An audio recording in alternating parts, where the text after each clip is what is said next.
본문 말씀을 가지고 교회의 본질, 십자가 공동체라는 제목으로 말씀의 은혜를 나누고자 합니다. 우리가 요한복음 읽을 때 본문을 그냥 쉽게 지나치는 본문인데 오늘 본문은 굉장히 중요한 본문입니다. 자, 이 본문을 가지고 은혜를 나누도록 하겠습니다. 예수님께서 십자가에 달려 죽으시고 그 참혹하고 고통스러운 시간에 십자가 주변에 모여있던 대다수 사람들은 예수님을 조롱하고 비웃었다라고 성경은 기록하고 있습니다. 그러나 비록 몇 사람 되지 않았지만은 예수님을 사랑했고 예수님을 따른 사람들이 있었습니다. 그들이 누구인지에 대해서는 성경의 기록으로 알 수 있습니다. 오늘 요한복음에 의하면 십자가 옆에 있던 이들은 요한 한 사람을 제외하고는 다 여인들이었습니다. 자, 25절에 네 여인이 기록되어 있죠. 예수의 십자가 곁에는 그 어머니와 또 이모와 글로바의 아내 마리아와 막달라 마리아가 섰는지라라고 합니다. 예수님의 어머니 마리아 한 분, 그리고 이모인 요한의 어머니 살로메 두 번째, 세 번째는 글로바의 아내 마리아와 그리고 막달라 마리아입니다. 막달라 마리아는 성경에 자주 등장하는 아주 유명한 인물이고 글로바의 아내는 야고보의 어머니입니다.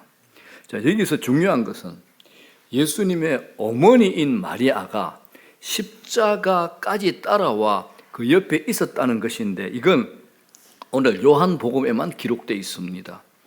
자, 그리고 이제 본문에 요한이라는 이름은 등장하지 않지만은 예수님의 사랑하는 제자라는 말이 여러 번 나옵니다. 이게 누구냐 하면 요한복음을 기록한 사도 요한을 얘기합니다. 26절 다 같이 읽어볼까요? 예수께서 자기 어머니와 사랑하시는 제자가 곁에 서 있는 것을 보시고, 자, 그러면 여기에서 이제 우리가 좀 궁금함이 생깁니다. 그 자리에 정작 있을 것 같은 인물들은 없었습니다. 예수님 죽는 데까지 따라가겠다고 호언장담했던 베드로, 도마는 그 자리에 없죠. 3년 동안 동거동락했던 제자들은 다 사라져 버렸고 오직 요한만 남아 있는 겁니다. 그리고 언제나 뒷전에 있는 것처럼 보였던 여인들, 그러면서도 한결같이 예수님을 자신들의 모든 것으로 섬겼던 여인들만 따랐습니다. 자, 이 여인들이 어떤 사람인가? 누가는 이렇게 우리에게 설명합니다. 누가복음 8장입니다. 시작. 그 후에 예수께서 각 성과 마을에 두루 다니시며 하나님을 선포하시며 그 복음을 전하실세 12제자와 함께 하였고자. 예수님께 12제자죠. 2절. 또한 악귀를 쫓아내심과 병고침을 받은 어떤 여자들 곧 7 귀신이 나간 자 막달라인이라 하는 마리아와 헤롯의 청지기 구사의 아내 요한나와 수산나와 다른 여러 여자가 함께하여, 여자들밖에 없습니다. 자, 예수님과 제자들을 주로 섬겼던 사람들은 여자들입니다. 자기 소유로 다 섬겼던 겁니다. 자, 그러면서 이제 오늘 십자가 현장으로 다시 한번 돌아가 봅시다. 우리는 예수님의 어머니 마리아가 인간적으로 겪었을 참혹한 고통을 다 이해할 수 없습니다. 예수님의 출생 때 한번 기억나시죠? 천사 가브리엘이 마리아에게 나타나 말합니다. 마리아야, 마리아야, 너는 남자하고 접촉 없이 처녀의 몸으로 예수라는 아기를 낳을 텐데 그분이 구원주 예수다. 그리고 나서 마리아가 이제 예수를 낳죠. 그 후에 아기 예수를 안고 성전에 왔을 때 이제 시몬이라는 경건한 어린이 등장하는데 이분에게 관련된 이분이 관련된 용어가 3개 반복돼 나옵니다. 성령, 성령, 성령. 아주 성령이 깊게 충만한, 성령과 동행하는 시몬이라는 사람이 이 마리아에게 또 한 말을 합니다. 자, 누가복음 2장을 한번 볼게요. 34절 35절 시작. 시몬이 그들에게 축복하고 그 어머니 마리아에게 말하 이르되 보라, 이는 이스라엘 중 많은 사람을 패하거나 흥하게 하며 비방을 받는 표적이 되기 위하여 세움을 받았고 또 칼이 네 마음을 찌르듯 하리니 이는 여러 사람의 마음의 생각을 드러내려 함이니라 하더라. 여기 시몬은 이제 좀 전에 말씀드린 것처럼 성령과 관련이 3번이나 언급되는 아주 의롭고 경건한 어른입니다. 성령과 깊게 동행하는 시몬이 마리아를 만나 이런 얘기를 합니다. 보십시오. 당신이 안고 있는 그 아기는 이스라엘 가운데서 많은 사람을 넘어지기도 할 겁니다. 그리고 일어서기도 할 겁니다. 자신이 비난을 받는 표적이 되기 위하여 세움을 받았습니다. 이게 무슨 말이죠? 아기 예수의 고난의 십자가를 예견한 겁니다. 예언한 거죠. 35절 뭐라 그럽니까? 그러니까 칼이 네 마음을 찌르듯이 할 것이다. 고난의 십자가를 지게 될 아들의 모습을 지켜보는 어머니 마음은 영혼이 흔들릴 듯한 고통으로 가득 찰 것이라는 예언이죠. 자, 시몬의 이 말이 예수님 십자가에 달리는 오늘 이 현장에 그대로 응한 겁니다. 마리아에게 있어서 이 시간은 이 땅에서 아들 인간 예수와 맺고 살아온 관계의 모든 것을 끊어야 되는 시간입니다. 이제 마리아는 예수를 자신의 아들이 아니라 믿음으로 메시아인 그리스도 주님으로 바라봐야 할 시간이 오게 된 겁니다. 자, 마리아가 그동안 예수에 관해서 아들 예수에 관해서 받았던 계시 여러분들 기억날 겁니다. 처녀일 때 천사 가브리엘을 통해서 받았죠. 네가 낳을 아기가 구세주 예수다. 또 세례 요한 어머니 엘리사벳이 성령의 충만함을 입어가지고 마리아에게 한 말도 있습니다. 또 있죠. 좀 전에 말씀처럼 성전 안에서 성령과 깊이 동행하던 경건한 어른 시몬의 예언도 들었습니다. 또 있습니다. 예수님께서 자신과 함께 생활하면서 보였던 행동이나 말씀들이 있죠. 그리고 공생애를 이루기 위해서 사역하실 때 보고 들었던 모든 말들을 통해서 마리아는 예수가 누구신지 분명히 알았습니다. 이런 모든 것을 다 감안한다 할지라도 어머니 마리아에게 자기 아들 예수가 십자가에 못 박히는 이 순간은 한 인간이 감당하기에는 너무나 힘든 고통의 순간입니다. 그런데 이때 놀랍게도 주님은 십자가에 달리셔서 어머니 마리아를 향해서 입을 여십니다. 오늘 본문에 보는 대로 여자여 보소서 아들이니이다 라고 말씀하죠. 자, 26절입니다. 시작. 예수께서 자기의 어머니와 사랑하시는 제자가 곁에 서 있는 것을 보시고 자기 어머니께 말씀하시되 여자여 보소서 아들이니이다 하시고, 예수님께서 공생애를 시작하면서 첫 번째 이적을 일으킨 장소가 어디입니까? 가나 혼인 잔치죠. 거기서 물로 포도주를 만듭니다. 그때도 어머니를 향해서 여자여라고 말씀하셨습니다. 우리가 여자여 그러면 이제 보통 우리가 생각할 때 하대한다 이렇게 생각할 수 있는데 그렇지 않습니다. 당시의 풍습은 부인이라는 높임말입니다. 이렇게 주님께서 부르심으로 주님은 사실상 육신의 어머니 마리아와의 이 관계보다도 자신이 하나님의 아들로서 특별한 관계가 있음을 이제 드러내기 시작한 겁니다. 이제 예수님이 십자가에 매달려 있으면서 또 여자여라고 말하지 않습니까? 이 의미가 뭡니까? 이제 당신과 나는 혈육적인 세상적 관계는 끝이 났습니다. 이제부터는 영적이고 천상적인 것이 당신과 나의 관계에서 자리를 잡게 될 겁니다. 이런 의미가 됩니다. 이제 어머니 마리아는 새로운 관계 속으로 들어감을 받아들여야 하는 시간을 맞이게 된 겁니다. 그리고 또 한 사람이 있죠. 누굽니까? 또 한 인물, 요한입니다. 자, 본문은 요한을 향해서 사랑하시는 제자라고 되어 있습니다. 사도 요한은 자신이 요한복음을 기록하면서 자신의 이름을 쓰지 않았고 늘 사랑하시는 제자, 사랑하시는 제자라고만 썼습니다. 5군데 이렇게 표시가 되어 있습니다. 자, 이렇게 자신을 표현한 요한을 한번 생각해 보십시오. 이 말 속에는 자신의 모든 위로와 소망 그리고 힘이 자기를 사랑하시는 분이신 그리스도로부터 온다는 고백이 이 안에 숨겨져 있는 겁니다. 나를 사랑하시는 분, 이 십자가의 고통을 묵묵히 다 받아들이시는 분, 이 십자가 위에서 자기 목숨을 내려놓으신 그분에 대한 고백이 절들이 들어가 있는 표현이 바로 뭡니까? 사랑하시는 제자라는 표현인 겁니다. 이 사랑은 요한이 주님을 사랑한 사랑이 아닙니다. 이 사랑은 주님께서 요한을 향해서 품으신 사랑이죠. 요한의 삶의 모든 원천이 자기를 사랑해 주신 그리스도시라는 겁니다. 여러분, 이건 아주 복되고 복된 고백이 됩니다. 이게 바로 우리 그리스도인의 정의라는 사실을 여러분들은 아십니까?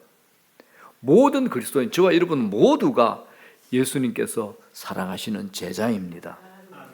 주님은 당신의 어머니와 사랑하시는 이 제자가 곁에 서 있는 것을 보게 됩니다. 그리고 먼저 어머니께 말씀하셨고 이어서 이 제자에게 말씀하죠. 뭐라 그럽니까? 보라, 내 어머니가 아니고 누구 어머니요? 네 어머니다라고 얘기합니다. 자, 26절, 27절입니다. 시작. 예수께서 자기의 어머니와 사랑하시는 제자가 곁에 서 있는 것을 보시고 자기 어머니께 말씀하시되 여자여 보소서 아들이다 하시고 또 그 제자에게 이르시되 보라 네 어머니라 하신대 그때부터 그 제자가 자기 집에 모시니라 합니다. 자, 이 말씀의 의미, 이 당부의 의미를 생각해 보십시오. 사실상 주님은 사랑하는 제자 요한에게 누굽니까? 어머니라는 짐을 맡긴 겁니다. 자, 주님의 사랑을 받고 있으며 주님을 사랑하는 요한에게 이게 무거운 짐이 됐겠습니까? 12 제자 중에 하필 자기가 이 짐을 맡게 되었는 것을 불만스럽게 여겼겠습니까? 절대 그렇지 않을 겁니다. 이 부탁은 주님께서 요한을 얼마나 신뢰하며 사랑하시는가를 보여주는 확실한 증거가 됩니다. 적어도 요한 자신에게는 주님께서 자기에게 육신의 어머니를 부탁하셨다는 것은 영광스럽고 사랑스러운 자랑스러운 신뢰의 증거가 될 겁니다. 그래서 본문은 이어서 뭐라 그럽니까? 27절 뒤에 그때부터 그 제자가 자기 집에 모시니라 그럽니다. 다른 모든 제자들은 그때 예수님으로부터 성령의 능력을 받고 천지를 다니면서 전 세계를 다니면서 복음 전하면서 대접을 받았는데 요한이 그때 한 거는 뭡니까? 예수님께서 부탁하신 이 어머니 마리아만 모시고 살았던 겁니다. 자, 이 모든 정황으로 볼 때 요한은 주님의 이 말씀을 자기의 가장 큰 명예로 이 땅에서 부여받을 수 있는 특권으로 여겼던 겁니다. 요한은 아마 주님의 이 말씀에 대해서 자기 온 영혼을 다해서 이렇게 고백했을 겁니다. 예, 이분이 저의 어머니입니다. 자, 여기서 이제 성경을 좀 읽어본 분이라면 이상하게 생각할 부분이 분명히 있습니다. 여러분, 뭐가 의심스럽습니까? 성경은 분명히 예수님에게 혈육의 동생들이 많이 있었다라고 분명히 증거합니다. 복음서에. 그래서 가톨릭에서 말하는 성모 마리아라고 얘기할 때 아니 예수님의 어머니 마리아가 예수님 한 분만 그건 남자없이 낳았잖아요. 낳은 것이 아니라 예수님의 동생도 여럿이 낳았는데 어떻게 성모가 되느냐 이렇게 우리가 좀 따지기도 하죠. 자, 마태복음 13장 볼게요. 자, 예수님에 관한 얘기입니다. 주위에서 이제 예수님이 기적을 행하고 할 때 뭐라 그럽니까? 이는 다 같이 시작. 이는 그 목수의 아들이 아니냐? 그 어머니는 마리아와 그 형제들은 야고보, 요셉, 시몬, 유다라 하지 않느냐?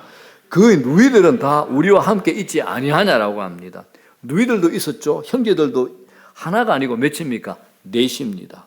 이름도 나오죠. 야고보, 요셉, 시몬, 유다라고 성경은 분명히 밝히고 있습니다. 그럼에도 주님께서 이 자기 어머니를 요한에게 부탁한 것이 이상하지 않습니까? 여러분, 그 이유가 무엇이겠습니까? 주님께서는 주님을 믿지 않았던 혈육인 동생들에게 어머니를 부탁하지 않으시고 십자가의 구속으로 말미암아 새로운 가족이 된 요한에게 자기 믿음의 어머니를 맡긴 겁니다. 지금 십자가의 극한의 고통 아닙니까? 십자가 위에 달려서 극한의 고통 속에서도 주님은 자신이 여전히 아들임을 인정하시면서도 이제는 어머니가 의탁할 한 아들을 어머니에게 주시는 거죠. 자, 이 부분이 굉장히 중요합니다. 많은 성경학자들은 오늘 우리가 읽은 이 본문이 구약 예언의 성취다라고 얘기합니다. 시편 69편 8절 이렇게 얘기합니다. 시작. 내가 나의 형제에게는 객이 되고 나의 어머니의 자녀에게는 낯선 사람이 되었나이다. 무슨 말입니까? 형제에게 객이 되었다라는 말은 동족인 형제인 유대인들에게 버림을 받으셨죠. 그래서 십자가에 달리신 것을 말합니다. 그리고 내 어머니 자녀에게는 낯선 사람이 되었다. 이거는 예수님의 혈육의 형제들, 동생들이 예수님을 믿지 않으므로 남처럼 취급했다라는 고백입니다. 자, 이 상황이 십자가에 달려 믿음의 어머니를 믿음의 제자 요한에게 부탁하시는 예수님의 말씀 속에서 그대로 성취가 되고 있는 거죠. 예수님은 어머니와 요한에게 하신 말씀을 통해서 무엇을 의도하고 계실까요? 단순히 부모를 공경함을 드러내는 것, 단순히 육신의 어머니를 염려하는 것이 전부겠습니까? 그저 시편 예언의 성취만 전부겠습니까? 아닙니다. 신학자들은 바로 이 부분이 예수님 사역의 절정이라고 합니다. 예수님 사역의 절정입니다. 자, 그리고 이어지는 28절 뭐라 그럽니까? 시작. 그 후에 예수께서 모든 일이 이미 이루어진 줄 아시고 성경을 응하게 하려 하사 이르시되 내가 목마르다 하시니 그 후에 예수께서 모든 일이 이미 이루어진 줄 아시고 라고 되어 있습니다. 주님께서 어머니와 요한에게 말씀하시고 나서 그제야 모든 일이 이루어졌음을 아셨다라는 겁니다. 여러분, 예수님께서 마리아와 요한에게 하신 이 말씀은 그저 개인적인 부탁의 수준이 아닙니다. 이건 예수님의 구원 사역의 아주 절정이었습니다. 이게 무엇을 의미하는가? 지금부터 굉장히 중요한 포인트입니다. 십자가 앞에서 만들어진 새로운 관계가 있다는 것을 놓치지 말라는 겁니다. 십자가 앞에서 만들어진 한 관계입니다. 이게 아주 중요한 말인데 무슨 의미일까요? 주님이 십자가에서 인류의 죄의 대가를 대신 지불하고 구원하는 것, 이걸 구속이라 그러죠. 구속을 완전히 이루시면서 뭡니까? 새로운 가족을 남겨놓으신 겁니다. 새로운 가족입니다. 우리 모두가 새로운 가족이 되는 겁니다. 그리스도께서 십자가에서 죽으심으로 세우시는 완전히 새로운 관계, 완전히 새로운 가족, 완전히 새로운 공동체 출발을 시사하는 겁니다. 이제 마리아는 예수님과 이 땅의 혈육의 관계를 정리하고 예수님을 메시아요 구세주인 그리스도를 믿음으로 더불어 예수 그리스도를 믿는 요한을 새로운 아들로 맞이하게 되는 바로 새로운 관계입니다. 이 새로운 관계로 맺어진 새로운 가족을 십자가 공동체, 십자가 가족이라고 부를 수 있습니다. 이 공동체 원리가 뭘까요? 사랑입니다. 바로 저와 여러분들이 이런 관계다라는 겁니다. 십자가의 새 가족입니다. 십자가 새 공동체입니다. 이 사랑은 이 가족의 머리가 되시는 그리스도로부터 흘러나와 그들 모두에게 전달되어 흘러넘치게 된 사랑입니다. 그 사랑이 어디에 나타났습니까? 십자가에서 나타난 겁니다. 십자가에서 주님은 당신 자신을 주심으로써, 당신의 생명을 주심으로써 자기 사람들을 사랑하였고, 이 십자가에서 나타나신 사랑으로 이 사랑 위에서 새로운 가족, 십자가 공동체를 만드신 겁니다. 이 세 가족의 구성원들은 모두가 다 십자가에서 부어진 구주의 사랑을 받은 사람들입니다. 우리 모두가 그렇죠. 그 사랑을 맛본 사람들입니다. 그들은 그래서 십자가에 달린 우리 구주 예수 그리스도를 사랑합니다. 그들은 십자가의 은혜를 잊을 수 없고 십자가를 자랑하죠. 이 새로운 가족, 영적 공동체가 가지는 형제 사랑의 내밀하고도 본질적인 특징과 비밀은 십자가에 못 박히신 그리스도께서 베풀어 주신 바로 그 사랑입니다. 그래서 그들의 삶의 중심에는 오직 십자가만이 있는 겁니다. 이것이 오늘날 하나님의 놀라운 사랑과 은혜를 입은 하나님의 자녀들의 고백이고 경험이어야 됩니다. 이게 교회의 영광이죠. 여러분, 이런 교회의 영광스러움을 인간적인 사랑으로만 막 옷을 입히게 만들고 둔갑시키고 십자가 없이도 인간이 스스로 만들어낼 수 있는 따뜻하고 좋은 분위기로 대치될 수만은 없는 겁니다. 이 영광스러운 특권이 십자가에 달려 죽으신 구주 예수 그리스도를 믿는 모든 자에게 주어진 것이라는 사실이라는 겁니다. 그래서 마태복음 12장 50절에서 주님께서 뭐라고 말씀합니까? 시작. 누구든지 하늘에 계신 내 아버지의 뜻대로 하는 자가 내 형제요 자매요 어머니니라 한 겁니다. 주님이 이걸 성취하기 위해서, 교회를 세우시기 위해서 십자가 위에서 두 사람, 마리아와 요한을 지목하신 겁니다. 자, 여러분, 우리 모두 정직하게 한번 반응해 봅시다. 오늘 이 말씀 여러분에게 다소 부담이 되십니까? 예수 그리스도를 자기의 구주와 주님으로 믿는 모든 사람들, 하나님의 자녀가 된 자들은 누구든지 모두가 다 새로운 가족입니다. 모두가 다 새로운 식구라는 겁니다. 이건 주님이 보여주신 대로 혈육보다 훨씬 더 강합니다. 혈육보다 강하다라는 겁니다. 이런 새로운 가족 관계 안에서 사랑은 진실로 가족이 된 사람이 아니라면 절대로 경험할 수 없는 거다라고 사도 요한이 성령을 통해서 우리에게 말하고 싶은 겁니다. 제가 꼭 드리고 싶은 말씀, 여러분들이 잊지 말아야 될 말씀이 있습니다. 십자가의 주님을 알지 못한다면 교회는 세상의 어떤 조직들 속에서 맺는 관계 이상이 절대로 될 수 없습니다. 그냥 세상의 수준입니다. 거기다 사랑도 없으면 민방위 수준입니다.